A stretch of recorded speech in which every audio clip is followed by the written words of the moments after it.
तो अगले हफ्ते ही शादी कर दूंगी।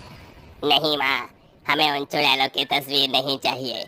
हमने अपनी पसंद की चुड़ैल ढूंढ ली है।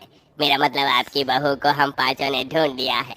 ये देखिए, हमारी वाली कितनी सुंदर, सुशील, गंदी सी शक्ल की, लंबे नाखून वाली और टेढ़े मेढ़े बालों की है। हाँ माँ, ये देख लो, मेरी वाली तो हरे रंग की चुड़ैल है। और माँ, मेरी वाली तो लाल चुड़ैल है। औरों की लाल परी होती है, मेरी तो लाल चुड़ैल है। देखो तो शक्ल कितनी भयानक लग रही है। अरे वाह, ये तो मेरी सबसे ज्यादा खूबसूरत डरावनी बहू दिख रही है। चलो ठीक है, फिर शादी करने के लिए तैयार हो जाओ। चुड़ैल माधुरी अपने पांचों भूतिया बेटों के लिए शादी की शॉपिंग करने चली जाती है, जहाँ कब्रिस्तान में काफी सुंदर सुंदर कपड़े में कोनी मारती है, जिससे टुकड़ों में वो गिर जाता है।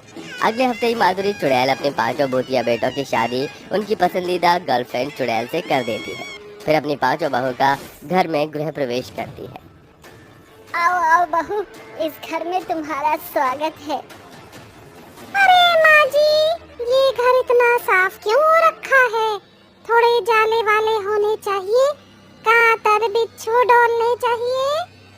माँ जी, यहाँ तो मुझे बिल्कुल भी मिट्टी नहीं दिख रही है। ना चूहे हैं, ना टूटा दरवाजा है। भूत और चुड़ैलों का घर ऐसा थोड़ी ही होना चाहिए। अब जो भी है, तुम्हारा ससुराल यही है। पहले घर ऐसे ही रहता था। चूहा, बिल्ली, गंदी सी बदबू, मुंडी इधर उधर पड़ी होती थी। लेकिन तुम्हारे ससुर जी को अच्छा नहीं लगता था। वो क्या है ना, मैंने इंसान से शादी कर ली थी, इसीलिए जल्दी टपक गए वो। तो उनकी याद में घर को साफ रखना पड़ता है। ओहो, ऐसा क्या आप पापा जी से इतना प्यार करती थी? हाँ, इतना ज्यादा प्यार करती थी कि मैंने ही उन्हें मार डाला अपने नाखूनों से। क्यों माँ जी, ससुर जी ने आपको धोखा दिया था क्या? नहीं बहू, वो तुम्हारे पापा जी को मैंने लव बाइट दी थी तो रोने लग गए। फिर हंसाने के लिए गुदगुदी करने लग गई तो मेरे नाखून उनके पेट में घुस गए, तभी मुझे छोड़कर चले गए। हाँ, बहुत गजब की मौत मिली ससुर जी को। चलो चलो अंदर आओ, तुम्हारा स्वागत है। माँ जी, बहुत ही फीका फीका स्वागत लग रहा है। कोई रस्म वगैरह, नाच गाना नहीं है? अरे है ना, मेरे बेटे नाच के दिखाएंगे तुम्हें। अरे मेरे भूतिया बच्चों, अपना कमाल दिखाओ। जी माँ। डोंट वेस्ट योर टाइम, अब सुन लो मेरी बात। कहाँ ढूंढोगे इस शहर में क्लब को आधी रात, जब सारी दुनिया सो जाती है। आफ्टर पार्टी के भी आफ्टर जो चले वो पार्टी सब party with Bhootnath, relax man, the party with Bhootnath, relax man, party with Bhootnath. भूतिया पतियों का डांस खत्म हो जाता है और पांचों चुड़ैल तालियां बजाकर उन्हें पुच्ची कर देती हैं। ये देखकर सास अपनी आंखों पर हाथ रख लेती है। अरे बच्चों, ये तुम क्या कर रहे हो? हटा लूं हाथ या नहीं? हटा लीजिए माँ जी, ऐसे आप सबका डांस बहुत बढ़िया था। नींद आ रही है अब तो। ऐसा करो, तुम सब जाकर सो जाओ। फिर पांचों भूतिया बहू बेटे अपने कमरे में जाकर सो जाते हैं। माधुरी के चुटकी बजाते ही घर की सारी लाइट बंद हो जाती हैं। अगले दिन पांचों बहुएं रसोई में खाना बनाने जाती हैं तो एक चूल्हे पर एक दूसरे का बर्तन हटाकर खटपट करने लगती हैं, तो कभी करछली, बेलन, चाकू लेकर लड़ने लगती हैं। तुमको क्या हो रहा है? आई एम योर बिग जेठानी, डोंट मेक मी गुस्सा। जेठानी जी, अपने बेलन को नीचे कर लीजिए। हमारे हाथ में भी हथियार है, हमें भी खाना बनाकर चुड़ैल सास को इम्प्रेस करना है। उसका नीड नहीं है, हम है ना, हम कर लिए हैं। तभी उनकी आवाज सुनकर सास आ जाती है। अरे ये क्या हो रहा है? तुम पांचों चुड़ैल बहू कुत्ते बिल्ली की तरह लड़ मच क्यों रही हो? अपनी पहली रसोई में प्यार से खाना बना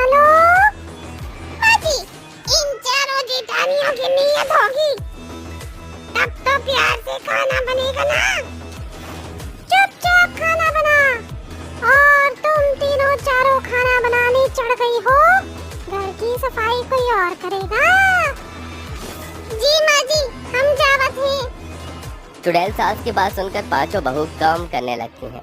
वही की आग रसोई से पूरे घर में फैल जाती है। तभी पांचों बहू बेटे और सास घर से बाहर बचकर आ जाते हैं। अरे नास पीटी करम जलियो, ये क्या कर दिया, पूरे घर में आग लगा दी है। अरे तुम्हारे ससुर जी की आखिरी निशानी थी ये मेरे लिए। माँ जी हमें माफ कर दीजिए, गलती से हो गया। गलती से तुमने मेरे घर को सुहाग कर दिया, अब हम सब कहाँ रहेंगे। परेशान होने से कोई फायदा नहीं होगा, हम सब आगे चलते हैं, शायद रहने का कुछ जुगाड़ हो जाए। तभी जंगल की तरफ उन्हें खाली ट्रेन की एक बग्गी मिलती है, जिसे देखकर रोशनी चुड़ैल कहती है, माँ जी ये जगह रहने के लिए ठीक रहेगी। और कर भी क्या सकते हैं, तुम्हारी वजह से इस टूटे फूटे ट्रेन के डिब्बे को अपना घर बनाना पड़ेगा। आप सब यहीं आराम करिए, चल चल के थक गए हैं हम पांचों बेटे, इसको रहने लायक बनाते हैं। फिर पांचों भूतिया बेटे उस ट्रेन को रहने लायक बना देते हैं। तभी सास अंदर आती है। छोटा है पर कोई बात नहीं, रह लेंगे। अरे माँ जी, आप हमें अंदर नहीं बुलाएंगे? हमारे लिए ये भी एक ससुराल जैसा है, तो फिर से स्वागत कर दीजिए। हाँ कम वक्तो, घर भी तुम जलाओ और स्वागत भी मैं करूं। चुड़ैल नंदिनी अपने सास के गालों को खींचकर प्यार से कहती है, प्यारी माँ जी कर दीजिए ना स्वागत। उनकी बातों में आकर चुड़ैल सास पांचों बहू की आरती कर गृह प्रवेश करती है। अरे माँ जी, आपने हमारे हाथ छापने की रस्म नहीं करवाई थी, वो भी करवा दीजिए जब इतना स्वागत कर रही हैं तो। मैं सास थोड़े ही हूँ, सास तो तुम मेरी हो, जो तुम्हारे इशारे पर नाच रही हूँ। मुझे तुम ही बताओ कि मैं क्या करूँ क्या नहीं, है ना? फिर चुड़ैल सास पांचों बहू के ट्रेन के बाहर हल्दी का हाथ छपवाती है, उनका अच्छे से स्वागत करती है। पांचों बहू बड़ी मुश्किल से खाना पकाकर उस दिन सो पाती है। रात में कोई किसी के मुंह पर मारता है तो कोई बहू टांग मारती है। अगले दिन बड़ी बहू रोशनी चूल्हा बना लेती है और चारों बहू लकड़ी और खाने के सामान का इंतजाम कर देती है। आज हम प्याज का पराठा बनावत हैं। नो, आई एम मेकिंग प्याज पराठा एंड मीठी लस्सी और पनीर भुर्जी। नहीं, हम बनावत थे, हमरे हाथ में ई चमचा दिखात नहीं है का? फिर से पांचों चुड़ैल बहुएं आपस में लड़ने लगती हैं। ओफो बस करो तुम पांचों, वरना एक चमाट बजा देंगे पांचों के गालों पर। जाकर अलग अलग काम कर लो। जी माँ जी। और अगले दिन पांचों भूतिया बेटे मेहनत करके उस जंगल में से लकड़ी लाकर एक बड़ा सा बंगला बनाते हैं। फिर पांचों चुड़ैल सास बहू बेटे खुशी खुशी रहने लगते हैं। अमावस्या की काली रात थी। चंद्रपुर के हाईवे पर एक भी वाहन का नामो निशान नहीं था। ऐसे में बस एक ही बारातियों की बस उस हाईवे पर दिखाई दे रही थी। अरे मौसी जी, मेरे साथ सेल्फी तो ले लो। मना किसने किया है? तो बोलो चीज। इसी तरह सारे बाराती हंसते गाते अपना सफर कर रहे थे कि तभी ड्राइवर ने चंद्रपुर से उजाला गांव की तरफ जाने वाली सुरंग के बाहर बस रोक दी। अरे ये बस क्यों रोक दी? अगर इस सुरंग से गई तो बाहर तुम्हारी बारात नहीं अर्थी निकलेगी। क्या बकवास है? मैं सच कह रहा हूँ, ये सुरंग अपने अंदर जाने वाली बारातों को निकल जाती है। जानते हो, ये सुरंग भूतिया सुरंग है। तो ड्राइवर साहब, तुम हमें किसी और रास्ते से ले चलो। मैं नहीं चाहती कि कोई मुसीबत हमारे पल्ले बंधे। जी मैडम, मैं तो ले आऊंगा, लेकिन 5,000 रुपए फालतू लूंगा। हैं? क्यों? मैडम, ये सुरंग पहाड़ी के अंदर से होती हुई जाती है। किसी और रास्ते से जाने के लिए हमें वापस से पीछे जाकर टर्न लेना होगा। मेरा बहुत सारा पेट्रोल खर्च हो जाएगा। और हाँ, ऐसा करने से आपको बारात ले जाने में सुबह भी हो सकती है। अरे भूत भूत जैसा कुछ नहीं होता, तुम हमें इसी सुरंग से ले चलो, जो होगा देखा जाएगा। वहीं बस में कैलाश भी था, जो दूल्हे का दोस्त था। अरे सोच ले यार तू डर मत, भूत भूत जैसा कुछ नहीं होता है। तू देखना, हम लोग सही सलामत समय से बारात लेकर जाएंगे। चलाओ भाई हमारी बस को। दूल्हे के ऐसा बोलते ही ड्राइवर ने बस की सारी लाइट्स, म्यूजिक और सभी खिड़की दरवाजे बंद कर दिए। ये क्या मजाक है? मेरी सेल्फी नहीं आ पा रही है। सेल्फी बाद में ले लेना, अभी सब शांत हो जाओ। बस सुरंग में चल रही थी। रात के अंधेरे में न कोई लाइट न कोई आवाज, सिर्फ धीरे धीरे बस के पहिए आगे बढ़ रहे। सब कुछ अभी तक सही था कि तभी ड्राइवर को बस के आगे एक लड़की जैसी आकृति दिखी, लेकिन ड्राइवर ने बस नहीं रोकी और तेजी से उस लड़की के पास जाती हुई बस में चली। कोई भी बाहर मत देखना। लेकिन अब तो बहुत देर हो गई।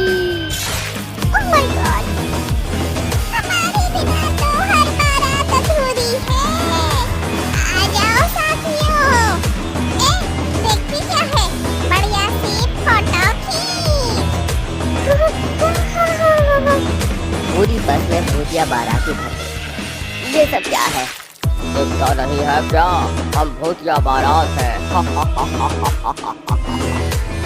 सारे भूत मजे से इंसानों के साथ नाचने लगे कि तभी उन सभी का राजा, भूत, दूल्हा, मोहित आया। और मालिक आ गए। देख क्या रहे हो? इन इंसानों को खत्म कर दो। हम किसी भी बारात को जो उसकी मंजिल तक नहीं जाने देंगे। भूत दूल्हे के ऐसा बोलते ही सभी भूत बाराती इंसानी बारातियों पर टूट पड़े और एक एक करके इंसानों को निकलने लगे। अरे अरे नहीं, जल्दी जल्दी यहाँ से भागो। इतनी जल्दी भी क्या है दूल्हे राजा? भूत ने ऐसे बोलकर इंसानी दूल्हे को पकड़ लिया और उसे आधा आधा करके निकल